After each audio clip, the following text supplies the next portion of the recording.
going to actually show you how a stitch is actually made.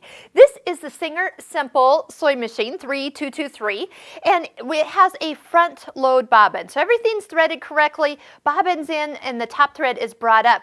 But let me show you how crucial it is that everything is perfectly aligned. You know, you have the correct needle for the fabric you're using, your bobbin is in correctly, and why it's so important to clean the machine. So I'm going to hold these threads off to the side, and I am going to turn the hand wheel so the needle will take a stitch.